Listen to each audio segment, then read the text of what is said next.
Well, a veteran may lose his home all because of an American flag in his flower pot.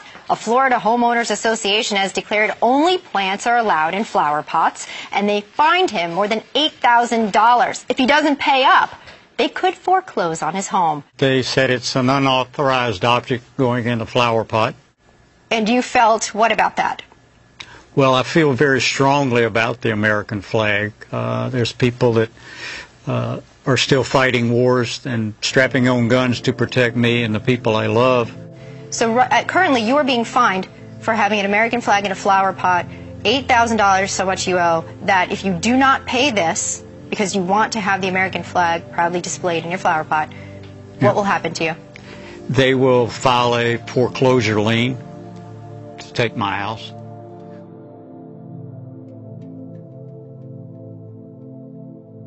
If you've looked around the streets of your own hometown and maybe you've seen stuff that looks like it came out of a war zone, well, get used to it. A new report by the ACLU finds that police forces throughout the U.S. are arming their law enforcement agents with weapons and tactics of war. Weapons and equipment that's specifically designed for the war zone is flooding into local police, and so when they have it, they're going to want to use it. When police officers are looking like soldiers, acting like soldiers, they're going to start to see everyone around them as an enemy instead of people to protect and to serve. And so that sort of keeps the cycle going of violence. And what we've seen is that specifically through this 1033 program, which that's the Department of Defense program that transfers weapons and vehicles and all this equipment to police departments for free, this is reaching every state. All 50 states, 4 U.S. territories, almost $5 billion worth of equipment has been handed out since this program was enacted. We see that no one is really safe from this.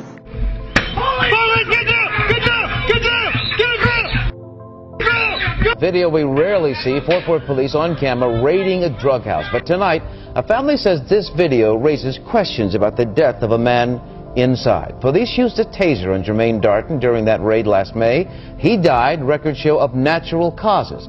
But his family says his civil rights were violated. Like a lot of drug raids, police bust in without a lot of notice. But for the man in the white tank top, things go from bad to worse quickly. Stop moving! Fort Worth officers suddenly deployed tasers, striking Jermaine Darton twice, moments after coming in. Here it is from another officer's camera angle. Even now when I watch it, I break down because I don't see where there was a reason for him to die. Darton's sister says the police video shows what their family suspected all along. The man who suffered from asthma was roughed up by officers for no justifiable reason. There also was a delay in getting paramedics to the scene. We don't have an active call there. A MedStar crew stationed only a mile away had to be requested 3 times. Police did find drugs at the scene and kids in the house. But Darton's family says despite that evidence, the camera footage itself is evidence there was no need for him to die. A newly released report from the ACLU claims police departments across the country, including here in New Mexico, are acting too much like the military. The report calls out police for using military gear and SWAT crews in situations that don't require them.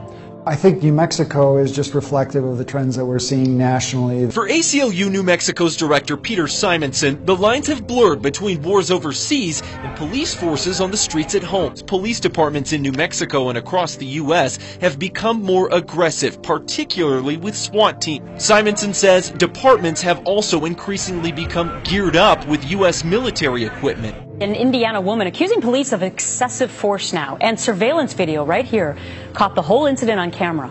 Tabitha Gentry says police forcibly stripped her after an arrest for a misdemeanor. So you can see they left her naked in a jail cell for hours. Gentry says the officers pepper sprayed her through the door when she yelled for clothes, and then they completely humiliated her, forcing her to walk through the jail naked. She was forced to the ground. Her clothes were forcibly pulled off her body by both male and female officers, and then she was left naked in this cell for 7 hours. I know that officers sometimes perform a cavity search, so they need to take off clothes, but it's your understanding that that was not necessary in this case, right? There was no cavity search. There was no search at all. This was a humiliation tactic. This appalling story that he reported on yesterday was picked up by Drudge, a woman who was forced to strip naked at gunpoint during a terrifying SWAT raid. This is Homeland Security coming into her home, and of course, as usual, we don't get any explanation as to why they did this. Well, this is basically a couple in Florida. They were the victims of a dawn raid on their home by both police and DHS agents. They basically burst into the house at 6 a.m. The couple were in the shower. They just got out of the shower, so they were wrapped in towels. So you had basically a naked woman being forced onto the ground at gunpoint. And after that, they spent 2 hours trashing their house. Said apparently they were looking for electronics and laptops. She described it as, quote, 2 hours of pure hell. They trashed the house and left again. DHS itself is turning into this kind of national police force, this standing army that is increasingly becoming outside of the law. How about this idea? Taxed for the miles you drive? More than a dozen states are considering charging drivers based on just how many miles they drive. Our national correspondent Christine Frazao takes a look at what this means in the future for everyone. It's called a VMT tax, for vehicle miles traveled. Soon, thousands of volunteers in Oregon will have mileage meters installed in their cars. And at least 18 other states are considering the program. Instead of a toll, it would act like a user fee. The more you drive on the road, the more taxes you would pay. Dan Mitchell is an economist and senior fellow at the Cato Institute. He says the other major issue is privacy. A GPS monitor in your car could record not only how many miles you drive, but where you go and when. Mitchell warns it could be a slippery slope. But first, your privacy could be on the line as aerial drones with cameras become more popular. I'm Marnie Hughes. And I'm David Rose. A Seattle woman found that out the hard way this weekend when she saw one hovering right outside her window, 26 floors up. It was 7:45 Sunday morning and Lisa Pleiss was fresh out of bed. She saw something strange hovering outside. It was actually quite large. I could tell, or it appeared that there was video cameras on it. So that's what kind of caused me alarm because I wasn't particularly dressed for a camera. And I went back out and looked and went to grab my camera, and then it like swooped away super fast. Pleiss was able to snap this picture of the drone. You're already getting a great amount of these out there, and the safety is going to start to become an issue, along with legalities of people looking at their neighbors, spying on things. To combat the problem of impaired driving on the 4th of July weekend, police are turning to a new tool to deter drivers from driving drunk. The latest law enforcement strategy is called no refusal. Now, what this means is if you're pulled over by police for impaired driving and refuse a breath test, police can take you down to the station and draw your blood, no questions asked. In the past, Eugene police officer Ryan Stone says if someone was pulled over under the suspicion of driving while intoxicated, one could refuse a breath test, but would face fines and a year-long suspension of their license. Under no refusal, Stone says police will be able to file for a search warrant through an on-call judge and draw blood at the station. But not everyone is comfortable with this new practice. And it's no secret Detroit was hit hard during the recession. Now, some of the poorest residents are facing yet another crisis. No water. So far, more than 3,000 people have had their water turned off. So they've decided to appeal to the United Nations. 4 groups submitted a request to the UN Special Rapporteur this week.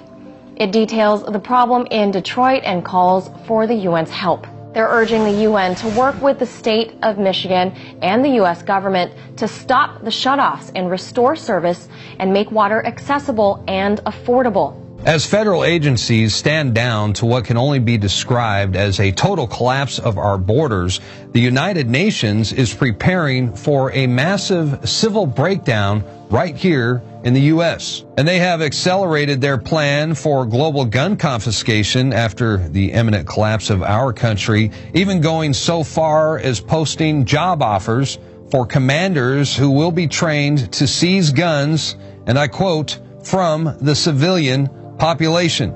Oh man, we've been warning you about this for a long time. We've shown you the official documents. I mean, this is what the UN does. They've done it worldwide, and I guess they think we are next.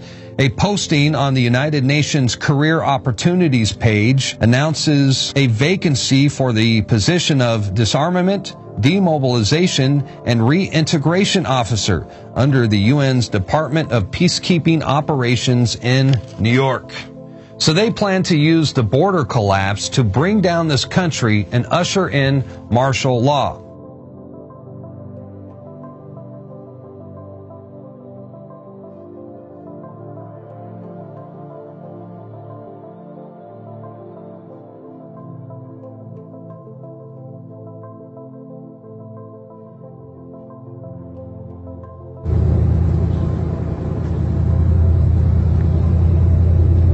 Here in Dallas, Fort Worth, Texas, riding down 183, we've got armored UN vehicles.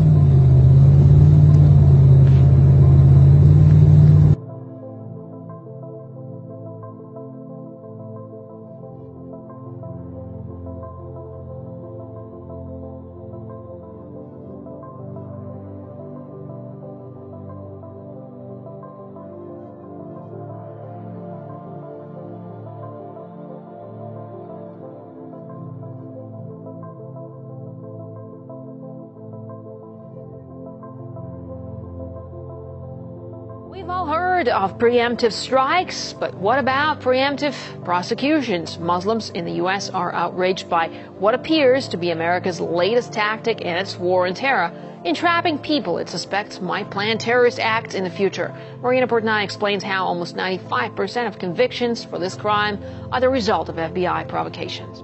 The FBI used an agent provocateur to recruit vulnerable individuals, luring them with cash and coercing them into carrying out a terrorist attack that was set up by the FBI. It seems like politicians know an awful lot about potential strikes here on U.S. soil, whether it's Lindsey Graham talking about how nukes could potentially go off in South Carolina. So you go from guys like Lindsey Graham talking about this to Obama, and he said that his biggest concern is that a nuke could go off in New York City. And it's not just nuke concerns. We have Senator Feinstein coming out and saying that there will be plots to kill Americans. So this is where I think we need to build our intelligence to see that we can disrupt a plot in this country before it happens, because there will be plots to kill Americans. One of the things I worried about 12 years ago and that I worry about today is that there will be another 9/11 attack, and that the next time it'll be with weapons far deadlier than airline tickets and box cutters.